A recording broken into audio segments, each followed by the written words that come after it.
So we'll get started and move right into some of our speakers.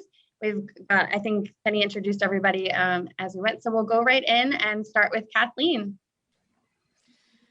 Well, hello. Thank you, Crystal. Thank you, Tenny, for inviting all of us today. It's such an important initiative that you have and an important organization that you have. So I'm very happy to be part of that. I know we have very limited time, so I'm just going to get at it. Crystal, I'm going to share my screen. So hang tight. And then I'm going to start I only have 2 quick slides, so no big deal. So here we are. So I'm going to talk about entrepreneurship. So quickly, I have been an entrepreneur since 1998. I have owned 3 businesses. I have grown them from scratch to successful businesses. And Tenny had asked me to talk about is the idea of being an entrepreneur and to express what that is and the pros and cons of that. So I've titled this is Entrepreneurship for You, and I just wanted to teach you, or at least share with you, a few of ideas to think about if you are deciding if you want to open a business or not. So let me go to the pros. So what I did is I have a pros and a cons of owning a business. And there's the dark days and there's the really sunny days. So I just want to make sure that I've shared both sides of this so that when you're deciding if you do want to open a business, is this for you?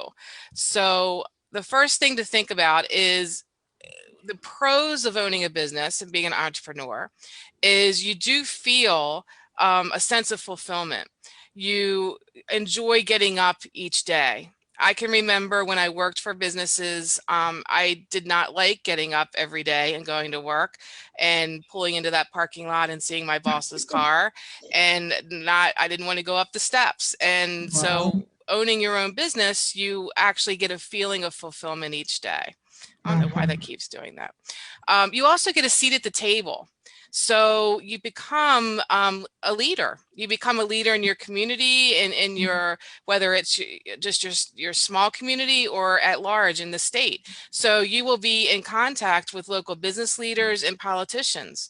So you will get a seat at the table. So all those times that you want to make things change or make things better, as a business owner, as an entrepreneur, you're a stakeholder for other business leaders and other politicians. So they're going to listen to you.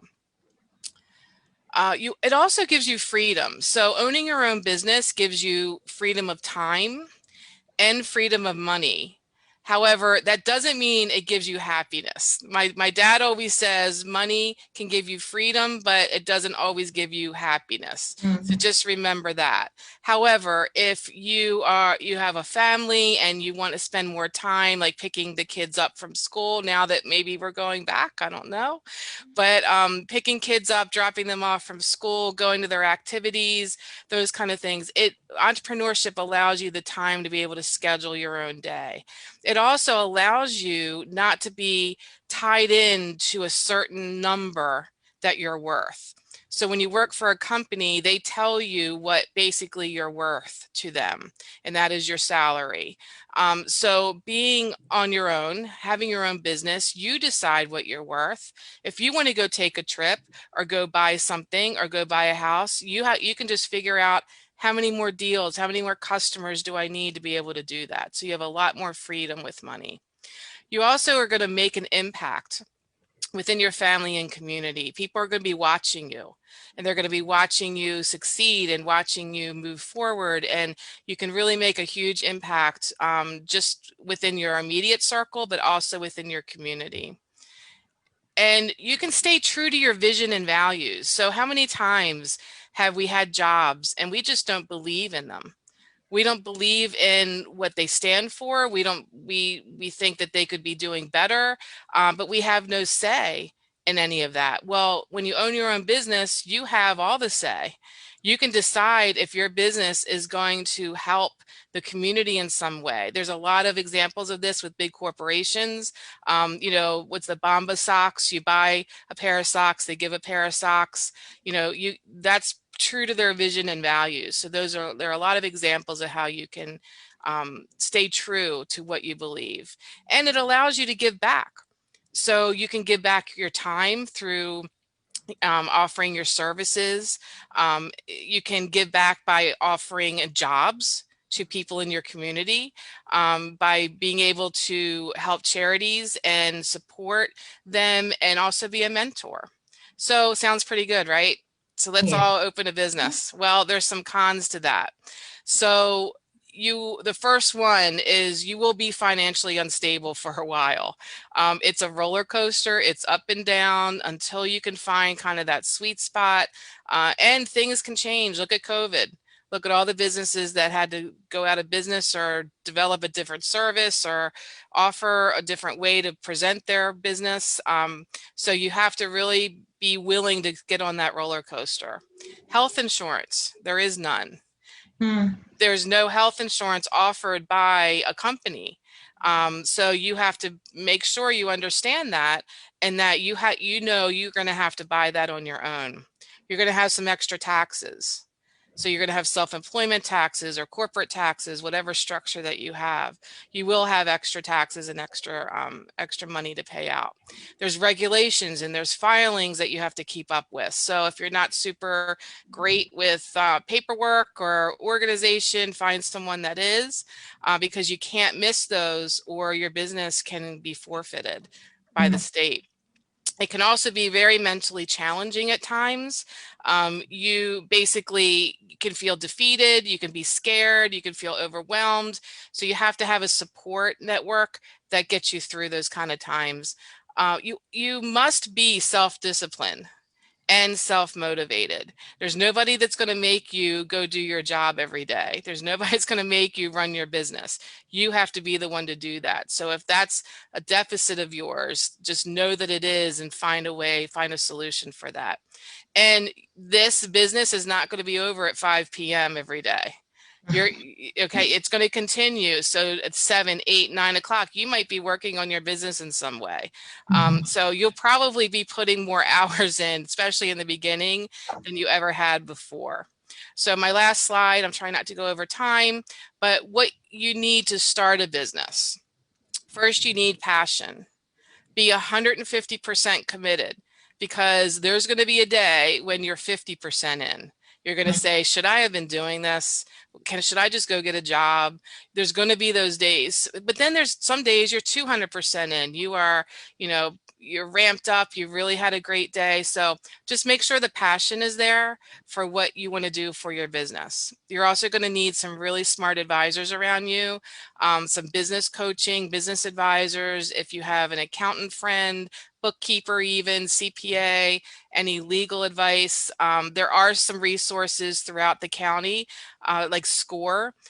They have a program that is free and that will give you business advice. So there are county and state programs out there through SBA, Small Business Association. So I would seek those out first.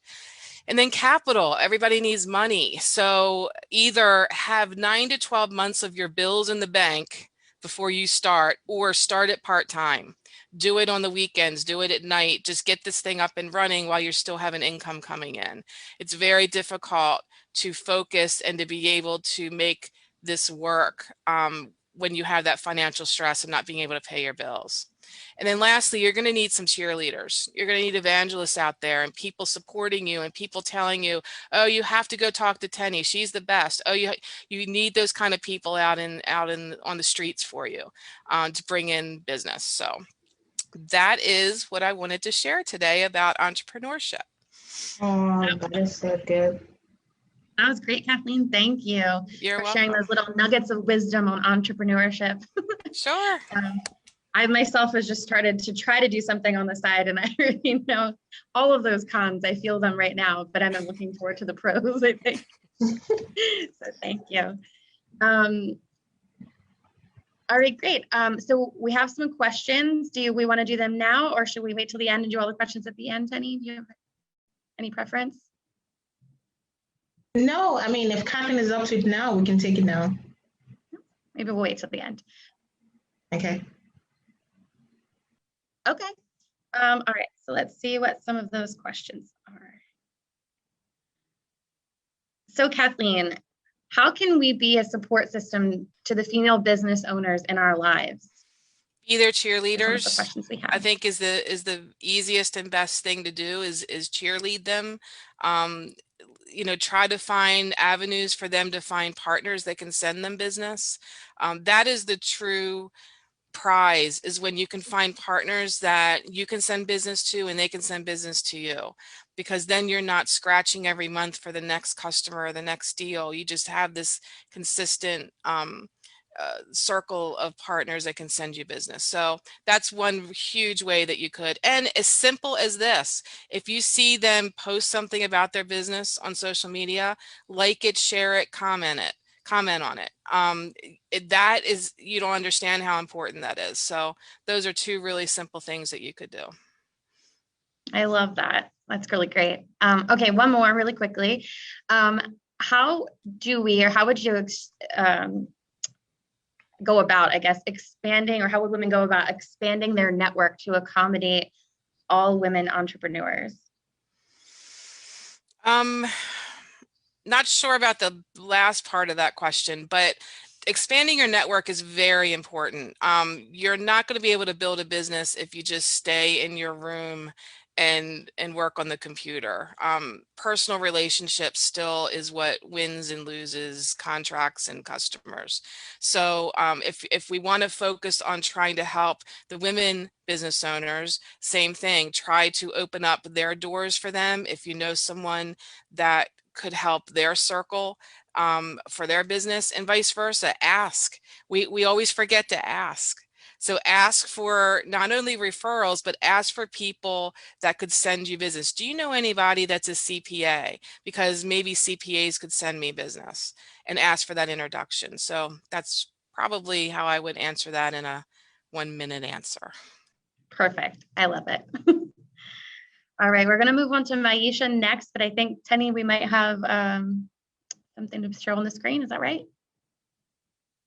Yes. So we'll just wait for that now.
All right, welcome back, everybody. So we are going to move right along and move right into Maisha, and she's going to talk to us about financial literacy. Hi, Maisha. Hi, Crystal, and hello, everyone that has joined this call. That was very powerful, Tenny, as far as showing those statistics. And I think this is a really good time to really have a open and honest discussion about women and how we juggle so many different things. You know, we juggle families. We have to make decisions in our households. I mean, the statistics are staggering. You know, 29.1% of female households are single, and 49% of our women are in the workforce. And we already know about the gaps as far as gender gaps and not being paid equal to men. So these are the realities that we're facing as women, but yet we still have the task of juggling these things. So I'm going to speak to you on a different approach. Kathleen, you did an amazing job. You are a tough act to follow. But I'm going to speak to you on another side, because I am actually working for a company. I work for Toyota Financial Services here in Owens Mills, Maryland. And I'm also a part-time realtor. So I can look at it at two different angles, but really what I would like to impress upon every one of you today is that you, as Kathleen said, you start off small, even if you have to do what you love as a part-time job, and then turn it into whatever you want to turn it into. So I strongly encourage that. But I really wanted to talk to you about financial literacy. And as we know, with everything, when it comes to women, we're faced with so many different challenges. I know that there was, as far as a financial gap, we have to think about education. We look at income. We look at whether or not we're in a single household or in a married household. Who makes those decisions? So I'm just going to speak from a humanistic side and just give you a little background of my story, that I grew up in a single family household where I had to separate from my dad at 11 years old, which was very stressful because my mother was considered the breadwinner of the family. So I did not get to see really the man being a provider. My father had work, but it was seasonal, it was contractual, it was construction. So during that time, we used to see construction workers only working in the summer months or spring months when they were able to break the ground. But now with technology, things have changed with the construction industry.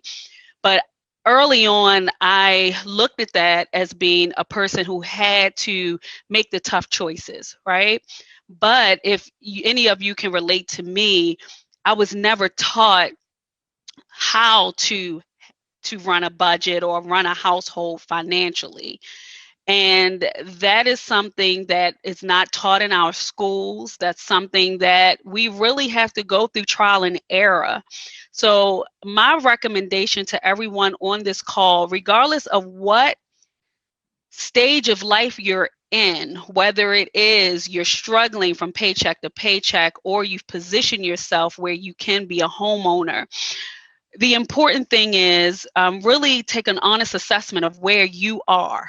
Right. And sometimes that's a hard reality to face. And I know for me, as being a single mother, recently married at 40 years old, but had to take care of my daughter through her entire life. She's now in her third year of college at a HBCU in Delaware as a nurse. So I'm really excited about that. But the hard choices that I had to make to get her to that point, and understanding that, the things that I know now versus what, if I could have done anything differently, I would have.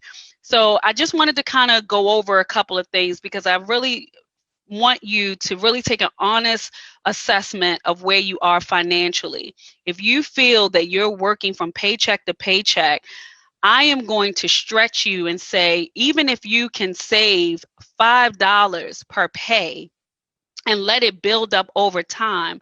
But I think it is important that you have some type of savings. I know Kathleen mentioned 9 to 12 months. Well, no one knew that the pandemic was going to hit us.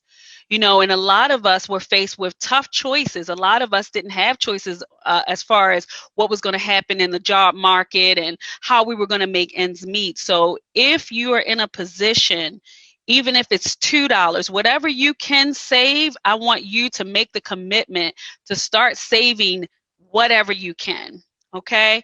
I know that we talked about women being a network. We all have come from various backgrounds, but one thing is for certain, and I think that we all as women can relate to this, is that we were really taught to be, to take care of households and families, but not on the financial side, right? I knew how to change diapers and I knew how to be a good woman or a good wife, but I really never had someone to tell me, hey, Maisha, this is the time where you should be saving. This is the time where you should look at your career.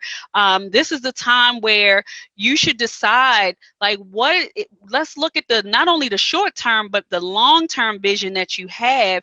And that's what I'm going to say to each and every one of you ladies, even gentlemen who may be on this call, that it's never too late. It's never too late to get started. I know for me, being married now, and making household decisions, it's difficult for some women, right? Because as women, we have so many roles. But usually the men are considered the providers, and there are some instances where the woman does have to take over, and the woman does have to take over the finances, right? But you know the role that you play, and it's a very significant one. But you do need to have the support of women who are making strides, right? It's good to have a network of women that are owners and people that are also in the workforce that can give you different insights to meet you where you are today. So I just wanted to share that with you, Crystal and Tenny. I hope I didn't go over time. But if there are any questions that you have of me regarding financial literacy, I think that is something that we do need to bring to our women, because unfortunately, we are having to become single mothers, or we have aging parents. Circumstances may not be the way that we want. It may not be ideal, but we do need to know how to handle that. And Women of Valor is an amazing place for you to get the resources and the tools that you need in order to get you through whatever stage of life you're in. I'm gonna hand it back to you, Crystal. So Maisha, we have some questions that came in for you that I can ask, though I do think you kind of already touched on them during your conversation with us. So I will throw them out there, and if they're a little redundant, I'm sorry, because I know you did just talk about some of these things. But the first question is, what are your thoughts on financial decision making within the household, and how can this best be tackled? You kind of went over this a little bit, but I thought maybe you could give us a little more. I am talking on mute. Thank you, Crystal. So how can you tackle it? It's tough, right? Because we as women, like I said, we carry so many roles, and we have to be mindful, especially if you're in a household and you have, a partner or a spouse. You really have to have the tough conversation, right? You have to really know who is the responsible party. You have to know how they manage their bills, how it impacts the household overall. And then as women, we have to make the decision. Sometimes we have to take a back seat for men who have that, provider role, which that is, to me, their role. I would just say, be observant, and also be a support, and be there if anything should happen where, things fall or drop. Just make sure that you are aware of, what your financial status is in your household, because it's one thing to think that things are happening and bills are being paid, and to be blindsided by that. I went through that in a former relationship where I thought everything was fine until a foreclosure notice was on the door, and now I'm asking questions. So definitely have the tough conversation, know your financial status in your household, and then, determine whether or not you have to take over, or if you, need to give it over to your significant other or your spouse. Great, thank you so much. One more question. It's a two-part question, but I think I'm only gonna ask the second part. So can you kindly give insight and please explain the gender gap in financial literacy? Well, I would just say it aligns with everything else that there is a gap in. I mean, economic. Women, we have been behind the ball with everything, voting rights, everything. So it's really consistent with that. But what I have found is that, education narrows the gap. Income narrows the gap, right? Marital status can narrow the gap because you have more than one party that has a common goal. So there's so many different factors. I wish I could explain it. It is before my time. And I know that we're still fighting for equality in so many areas. But what I will tell you, just to piggyback off of what I've already said, the importance of saving, the importance of knowing different options, not having your eggs all in one basket, trying to understand investing. And if you don't understand it and you don't know it, partner with someone who can at least give you some guidance as to how you can have your money work for you. Just understand that, compound interest and different things compound effects and interest and different things, they matter. And you have to educate yourself. You have to not let life happen to you, but you have to be intentional in the things that you decide as far as the outcome of your life. And I know that finances is a very touchy subject. Some of us feel that we are in circumstances that are beyond our control, but just know that it happens to me. It can happen to us all. But you have to make that decision that you want more for yourself. And the only way that you're going to be able to do that is to begin educating yourself. The information is out there.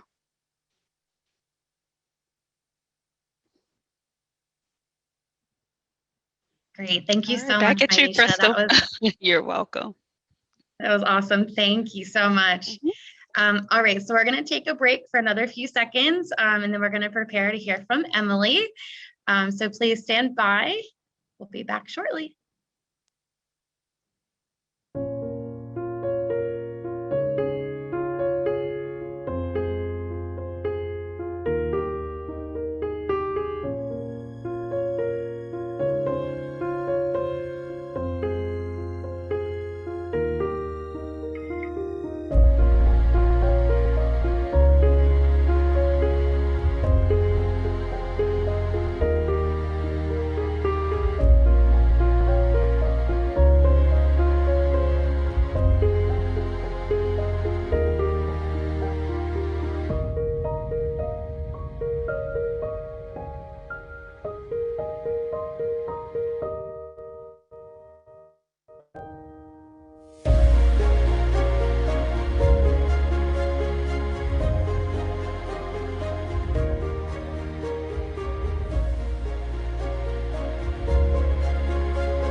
Okay. All right, everybody. So we're going to pick up with Emily. And so Emily's going to share some information. There she is. She's going to share some information about sharing on the community and community service and development and go from there. So hi, Emily. Hi, everyone. Thank you, Crystal. Good afternoon. It's great to see everyone today. I appreciate the opportunity to attend the Women of Valor Summit during International Women's Month.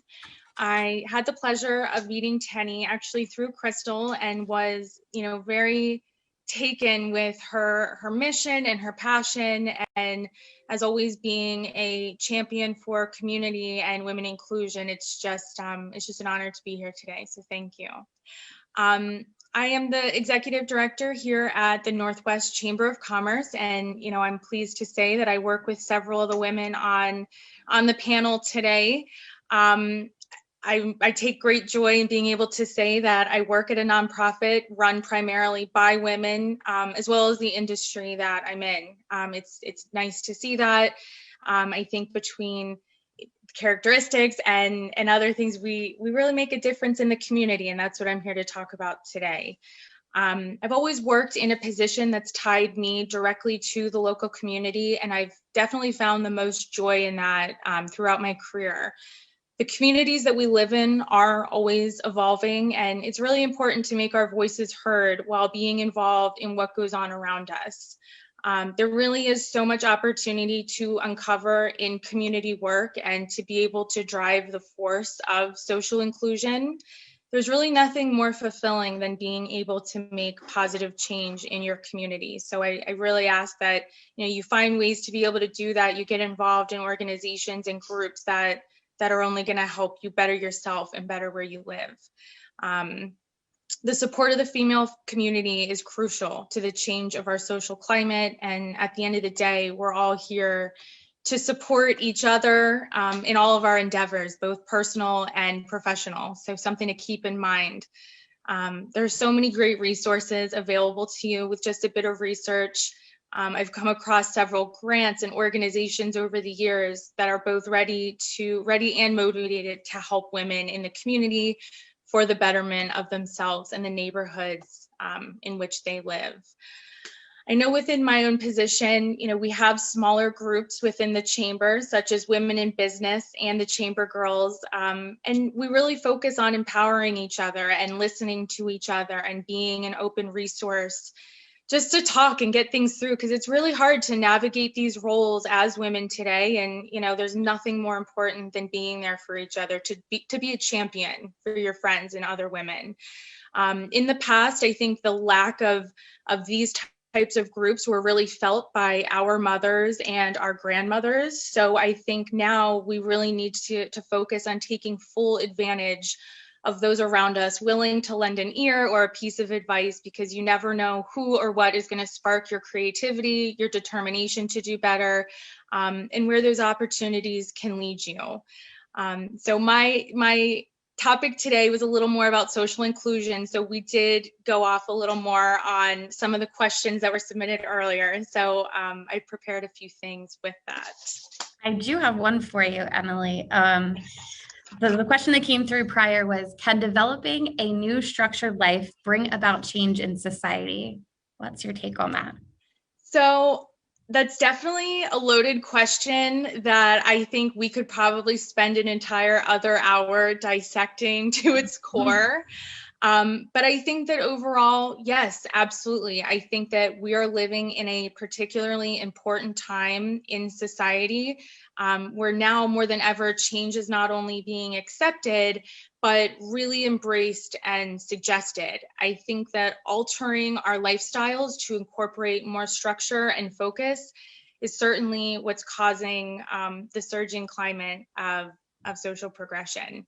It starts with us as individuals too. I think as we take on these more awake versions of ourselves, we naturally seek out friendships and working relationships with others who are doing the same, which at the end of the day only betters ourselves and the women that we surround ourselves with.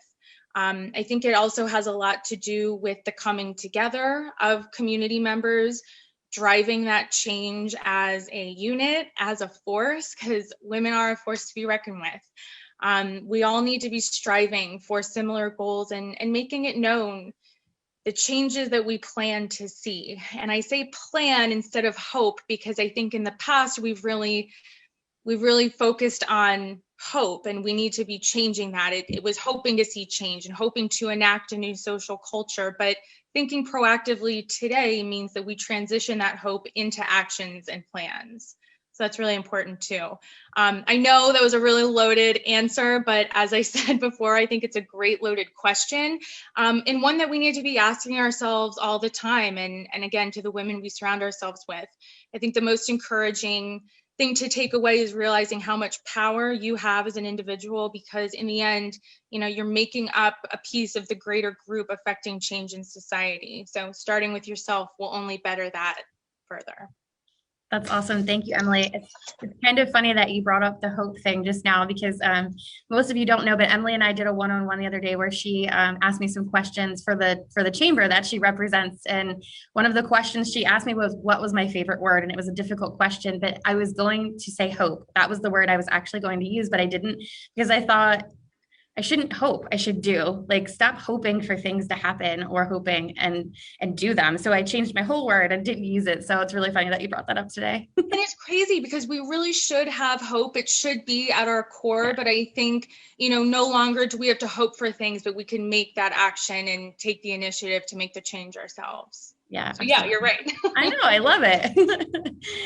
All right, so we're moving right along. I think we have a brief video from Women of Valor that we're going to show next. Thank you, Emily. Thank you.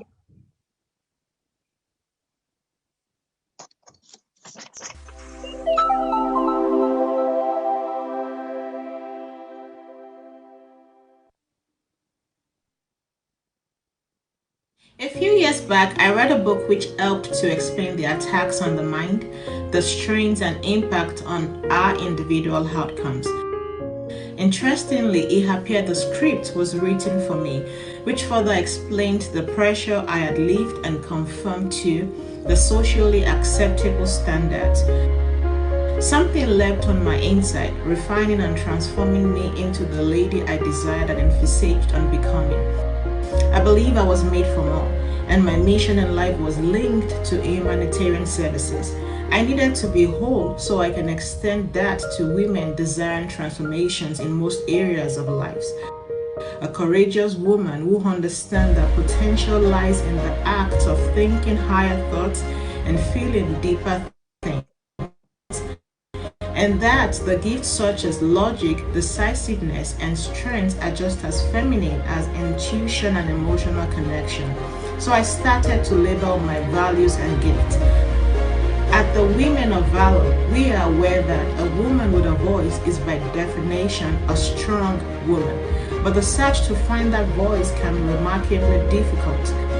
Our aim for this summit and subsequently is that women would step out of their comfort zones where your unrealized dreams are buried, are the enemies of achievement. We want every woman connected to us to live their visions and demand their success. It is time to share our voices. If you don't like being on the doormat, then get off the floor. So here's to all you strong women listening. May we know them, may we be them, and may we raise them. My name is Tenny, the founder and the executive director at the Women of Valor, located in Baltimore, Maryland. So to learn more about us, please visit us at the website below. Thank you and have a great time.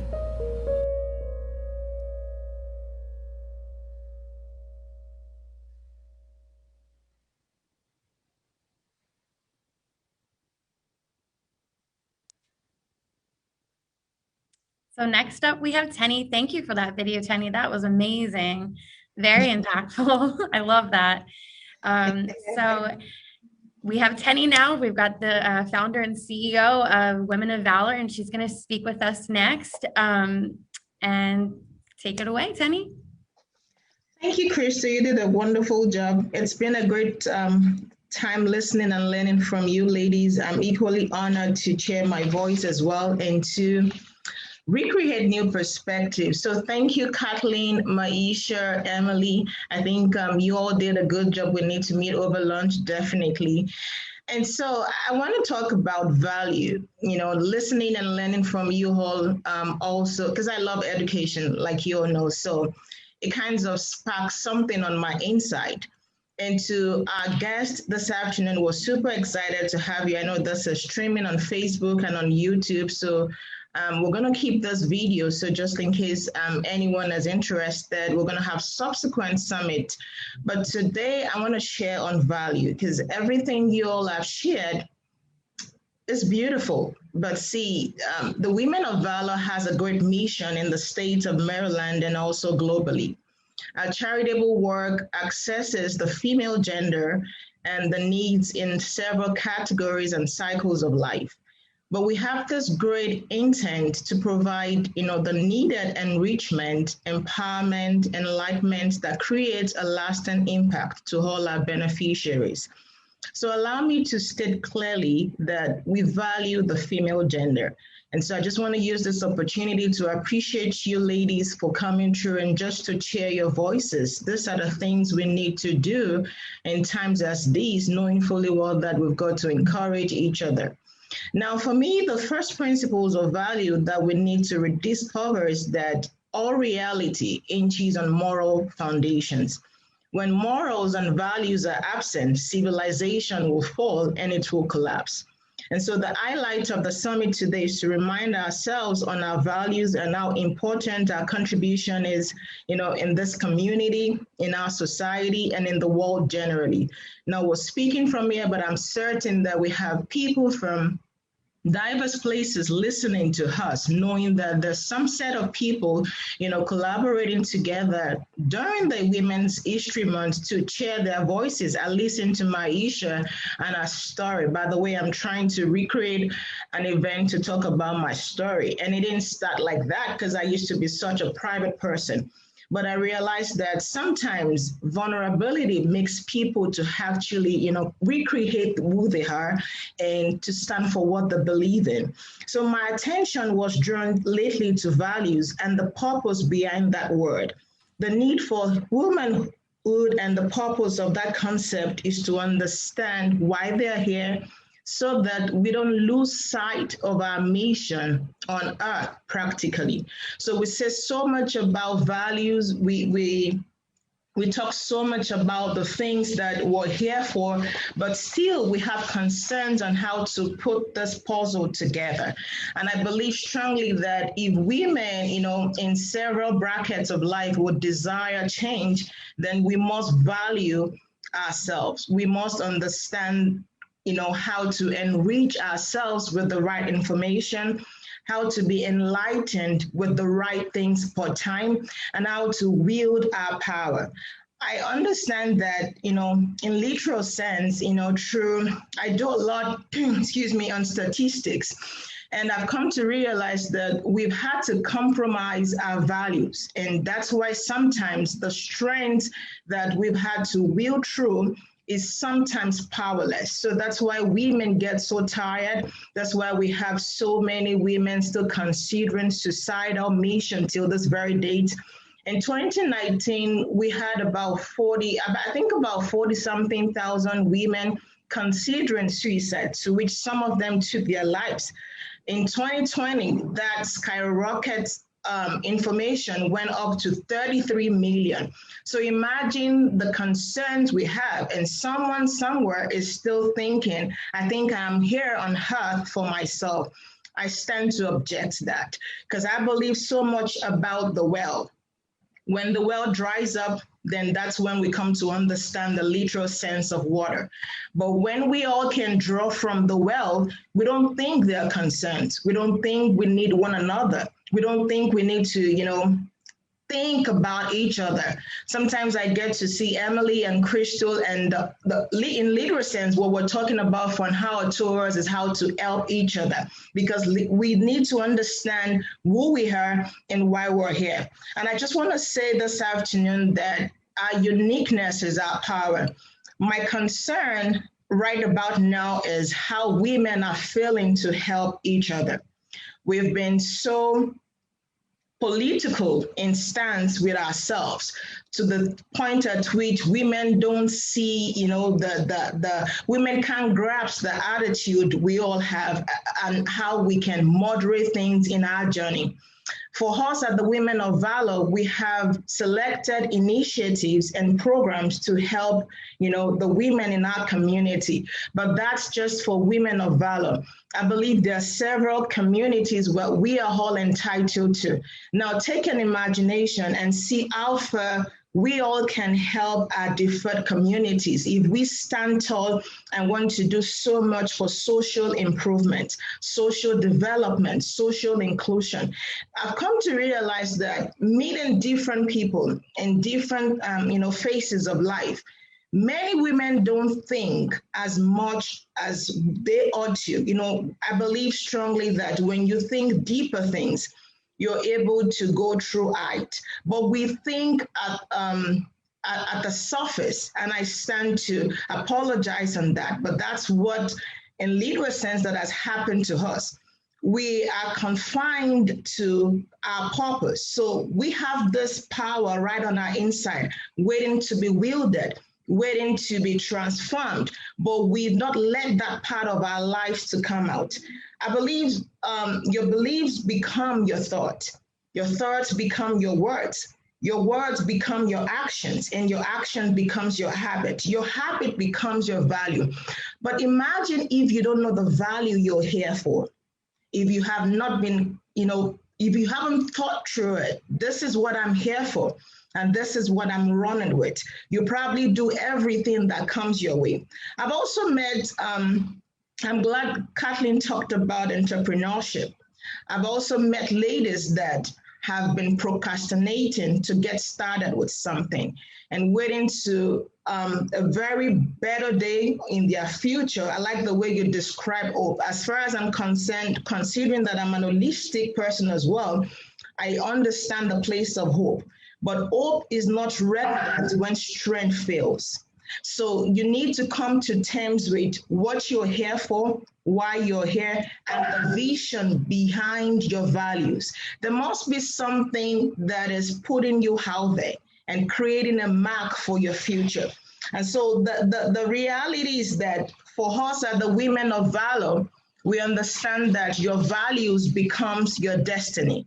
And so we've tapped the summit to, run for an hour. But beyond this, I believe we have several resources out there, just like Kathleen expressed, a slot as well, based on the resources that are available, within the state of Maryland, and conclusively, I think that information is relevant to every woman on this, summit listening to us. There are several resources out there, but we don't look out for the resources. Most of the time we complain and murmur regarding these resources. I believe in this particular era, women should stand tall and understand who they are, the values that, you are here for. You're waiting to contribute to, the society, your conglomerate, your place of work. If we all get tired, nobody will stand tall. Now take a good look at Kamala Harris. She had to stand to what she believes. And so there are several political, mission with that, but someone had to get out there and to say, I believe in myself. And so I want to throw it back to everyone listening to me today. Do you still believe in your dreams? Do you still believe you can co-create? Do you still believe that I have values? And so if we have to consider that information, then we need to begin to check our values. We need to understand that sharing our voices would not just help us as individuals, but it will help us set, set people out there, and they are able to move forward because you're trying to make a mark and turn opportunities into realities. And we do have some questions, Tenny, if you have a second. Yes. This one's for you specifically. This question came through and says, from Anonymous, which is the one single area that I can focus on to enable holistic development? So I would say education. Now, most of the time, women consider that as the last thing to do because we're built emotionally. So we play vision far from what we need to get started with. But I believe in everything that takes you to the city. Your map to the city is education. What you know is what people will value from you. What you understand for yourself now is what you can co-create for the future. So I would say education, because until we started the Women of Valor, we didn't really, or personally, I would say I didn't really consider the lot of things out there that people are needing help to. Now, many of us just, get tall and get to our places of work in the morning and, life just turns out the way we planned it. But people don't have that opportunity, generally speaking.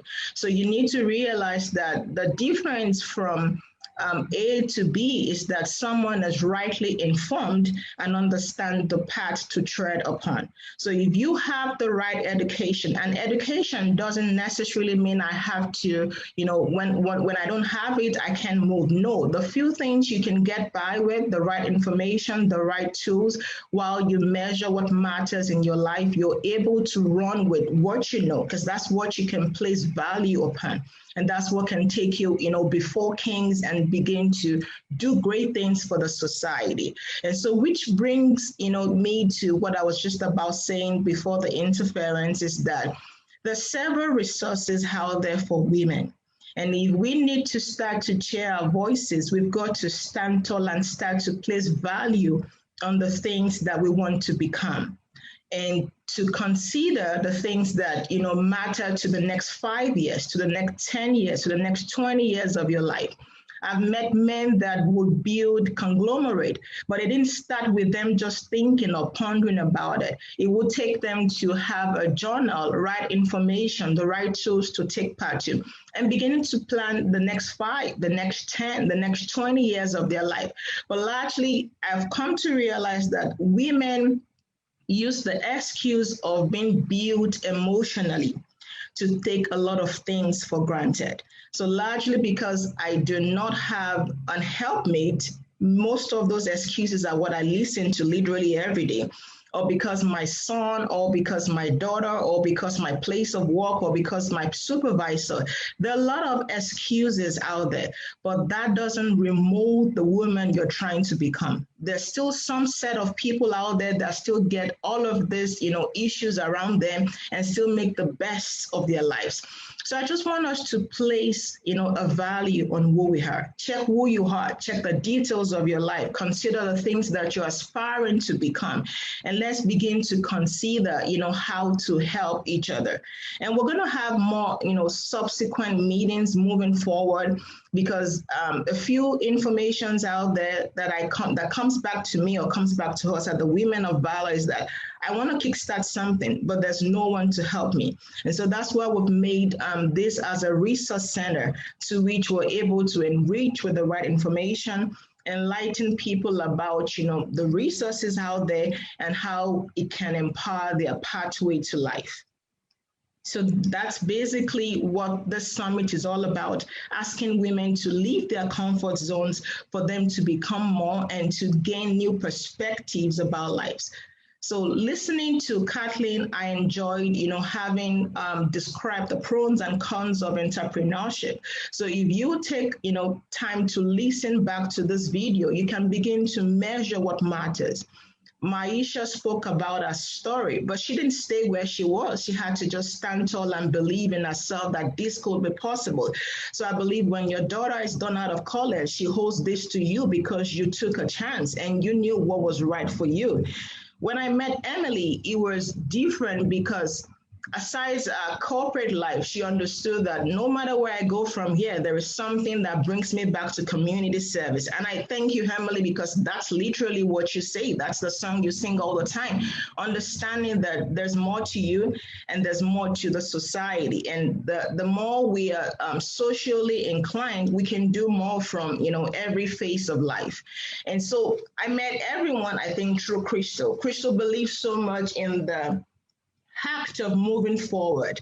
And so to bring this to a close, we're going to share a couple of information to every, attendees. And regarding the emails we have, we're going to share several resources. But I just want to say that, which will be my closing remarks, we're asking that everyone check their values again. If something is in your way, move it. Go around it, blast through it, climb over it, but become someone, because someone out there is waiting for you to become who you are. Everything we're trying to do today is just for women in several phases of life to understand there's something right on their inside. And until you kickstart something, everything stays at a stop. So I just want to use this medium to appreciate you all for, sharing your voices and listening to your, inner abilities and considering that I can do more for myself, I can be more for my family, and I can do more in my society. And so we'll bring this to a close because we wanted to make sure that everyone still gets, a grip of what was said. If we talk so much, you have so many informations to digest. But I think with this, we've done so well, and we would, trust everyone to turn their opportunities into realities. Thank you all for taking time to be a part of this. Thank you, Crystal, for being a great facilitator. And we're going to come back shortly to, every information we have and still try to make a mark in each other's lives. And so this also is to get in contact with us and to know about our initiatives. You can check us on Instagram, YouTube, and Facebook, and to listen to every other program we have, in part to the rest of the year. And so I look forward to connecting with everyone, sometime soon. Thank you all. I appreciate your time.